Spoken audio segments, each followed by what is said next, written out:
Good evening friends আবার চলে আসলাম রাতের জন্য একটু খাবার তৈরি করব। এটা শুধুমাত্র আমার মেয়ের জন্যই করছি। আমাদের দুপুরের ভাত আছে, আমার আর আমার হাজবেন্ডের ভাত আর মাছের ঝোল হয়ে যাবে। তো এই সমস্ত দিয়ে একটা ফুল মিল তৈরি করব, বাচ্চারা বড়রা সবাই পছন্দ করবে আশা করি। সমস্তটা রেডি করে নিয়েছি। তো কি কি লাগছে বলে দিচ্ছি। এখানে নিয়েছি আমি অল্প খুব সামান্য জিনিস। প্রথমেই রয়েছে চাল, এটা তুলাই পাঞ্জি চাল ঘরে ছিল, সেটাই নিয়েছি, একটু ভিজিয়ে রেখে দিয়েছি।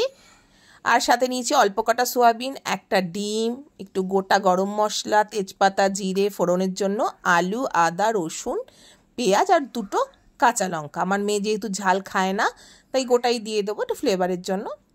কড়াই বসিয়ে দিয়েছি, কড়াইতে সাদা তেল আর ঘি গরম করে ফোড়নটা দিয়ে দিচ্ছি।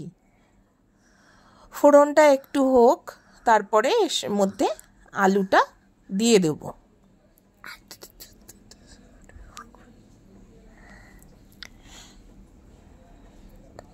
আলুটা একটু ভাজা ভাজা হলে তারপরে এর মধ্যে পেঁয়াজ দিয়ে দিয়েছি। পেঁয়াজ দিয়ে একটু নাড়াচাড়া করে এর মধ্যে আদা, রসুন সমস্তটাই দিয়ে দেব, দিয়ে নাড়াচাড়া করব। ডিমটা পরে ভেজে দেব, ওপর থেকে ছড়িয়ে দিলে ভালো লাগবে দেখতে। এই ফ্রাইং প্যানটার মধ্যে ডিমটা দেবো, সোয়াবিনটাও পরে দিচ্ছি। তো এটাকে একটুখানি নাড়াচাড়া করি, সব দেওয়া হয়ে গেছে মোটামুটি। এরপর নাড়াচাড়া করছি। এরপর আস্তে আস্তে এর মধ্যে কিছুটা মশলা দিয়ে নেব, যেমন হলুদ গুঁড়ো, জিরের গুঁড়ো, ধনের গুঁড়ো, অল্প কাশ্মীরি লাল লঙ্কার গুঁড়ো, একটুখানি গরম মশলা, নুন, চিনি স্বাদ মতো। তারপরে ভাজা ভাজা হয়ে গেলে সোয়াবিনটাও এর মধ্যে দিয়ে দিয়েছি। সোয়াবিনটা আজকে আর আলাদা করে সেদ্ধ করিনি, এটা তাহলে ভাজতে সুবিধা হবে বলে একটু ভাজা ভাজা হলে তারপরে গরম জল দেবো এর মধ্যে। তো এটা একটু ভাজা ভাজা হচ্ছে। এরপরে এর মধ্যে আমি দিয়ে দেবো চালটা, যেটা একটু আমি ভিজিয়ে রেখেছিলাম। তুলাই পাঞ্জি চালের গন্ধটা খুব সুন্দর, তো ওটাতে এমনি টেস্ট হয়ে যায় যে কোনো রান্না। তো চালটা দিয়ে দিয়েছি। চালটা দিয়ে এবার একটু ভাজা ভাজা করে নিচ্ছি ভালো করে, একটু নাড়াচাড়া করে নেব ভালো করে। তারপরে এর মধ্যে দেবো আমি গরম জল। জলটা একটু বুঝে দেবেন যাতে গা মাখা থাকে। আমার মেয়ে যেহেতু খাবে তাই একটু নরম করব আমি, খুব ঝুরঝুরে করব না, তাহলে খেতে অসুবিধা হবে। তো জল দিয়ে দিয়েছি, গরম জলই দেবেন সব সময়। তো গরম জল দেওয়ার পরে আমি এটা ঢাকা চাপা দিয়ে দিচ্ছি, ঢাকা চাপা দিয়ে রেখে দিচ্ছি। এটা আস্তে আস্তে হতে থাকুক। এই যে ফুটে উঠেছে, আলু সোয়াবিন সব সেদ্ধ হয়ে গেছে, দারুণ একটা গন্ধ বেরিয়েছে। একটু মিশিয়ে নিচ্ছি ভালো করে।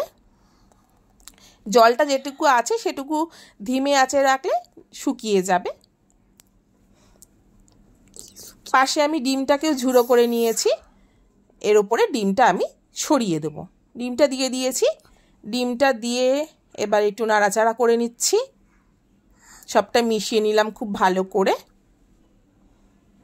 ভালো করে মিশিয়ে নিলে এটা মোটামুটি রেডি হয়ে যাবে। এইবার এর সঙ্গে একটুখানি ঘি অ্যাড করব, অল্প একটু ঘি ওপর থেকে দিয়ে দিচ্ছি, গন্ধটা খুব সুন্দর আসবে। ঘিটা দিয়ে আমি আর একটুখানি চাপা দিয়ে দেব, দিয়ে গ্যাসের ফ্লেমটা একদম বন্ধ করে দেব। কিছুক্ষণ চাপা দেওয়া থাক, তারপরে আমি ডিশে তুলে নেব। দেখুন পুরোটা রেডি হয়ে গেছে। এবার আমি আমার মেয়ের জন্য রাতের প্লেটটা রেডি করে নিচ্ছি। তো মেয়ে এটা খেতে পছন্দ করে, মেয়েকে দিয়ে দিই, দেখিও কি বলে, আশা করি ও খুশি হবে খেয়ে। তো ওকে দিয়ে দিই। আমার মেয়েকে জিজ্ঞাসা করছিলাম যে কেমন হয়েছে, খেয়ে দেখো। তো ও তো খেয়ে বলছিল যে হ্যাঁ মা ঠিকই আছে। তো আপনারাও বানাতে পারেন, বড়রা বাচ্চারা সবাই আশা করি পছন্দ করবেন। তো শুভরাত্রি বন্ধুরা।